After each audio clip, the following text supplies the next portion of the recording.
હાય, કેમ છો બધા? Good morning. અમે સવારે આવી ગયા છે મારા ઘરે.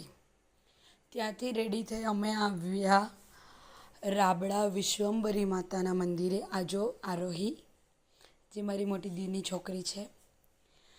અહીંયા બહુ જ પબ્લિક હતું, બહુ જ વેકેશનનો ટાઈમ, એટલા માટે બહુ જ બધા લોકો આવ્યા હતા. અને આ મંદિર વિશ્વંભરી માતાજીનું, અહીંયા 4-4, 5-5 લાઈન તો ખાલી દર્શનની જ હતી. અમે અહીંયા બધું જોયું, ફર્યું, બધું કર્યું, પણ છોકરાના લીધે 4 લાઈનમાં ઊભી રહેવાનું જરાક પણ પેલું નહીં હતું. કારણ કે અમારા સાથે 3 છોકરા હતા, જે રિયાંશ, આરોહી અને શ્રેયાંશ. એટલા માટે અને અમે તે છોકરાઓને બધું બતાવી જ દીધું. દર્શન કરવા નહીં ગયા, બહારથી દર્શન કરી લીધા. અને આ છે ગોવર્ધન પર્વત. ગોવર્ધન પર્વત જે કૃષ્ણ ભગવાને એમની ટચલી આંગળી પર ઉચક્યો હતો, તેનું અહીંયા સ્ટેચ્યુ બનાવવામાં આવ્યું છે. તમે જોઈ શકો છો.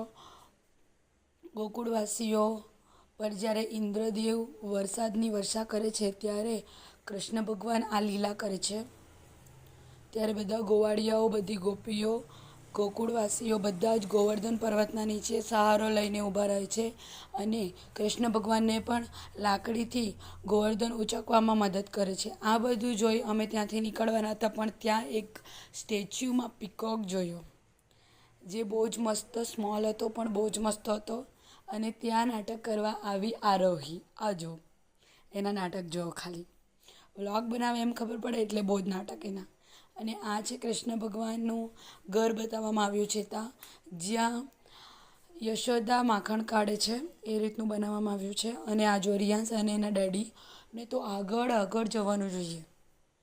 પછી આ છે ત્યાં ગાયને બધું જ છે, જો તમે જોયું હોય તો. અને આ અમે પહેલી વાર જોયું છે રામ કુટીર, જ્યાં સીતા, લક્ષ્મણ અને રામના સ્ટેચ્યુ છે, જ્યાં એમનો ઘોડો અશ્વમેઘ એ પણ ત્યાં મૂકવામાં આવ્યો છે.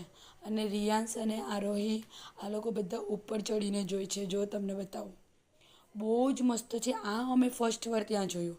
અને આ નાના નાના ગાયના બચ્ચા હતા, બહુ જ ક્યુટ હતા, બધા મસ્ત બેસી રહેલા હતા. પછી અમે થોડુંક વ્લોગ શૂટ કરી, ફોટા પાડી, પછી અમે ત્યાંથી નીકળ્યા. ત્યાં ભોજન પણ મળે છે, 120 રૂપિયાની થાળી તાલે બધી મહિલાઓ દ્વારા જમણ આપવામાં આવે છે. ત્યાં દૂર દૂરથી જે દર્શનાર્થી આવે છે તેમના માટે બેસ્ટ છે. પછી ત્યાં મોટો હાથીનો સ્ટેચ્યુ છે, તે જોવાની રિયાંશને, શ્રેયુને અને આરોહીને તો મજા જ પડી ગઈ. જો બહુ જ મસ્ત સ્ટેચ્યુ બનાવવામાં આવ્યું છે. પછી અમે ત્યાંની ફેમસ લસ્સી લીધી.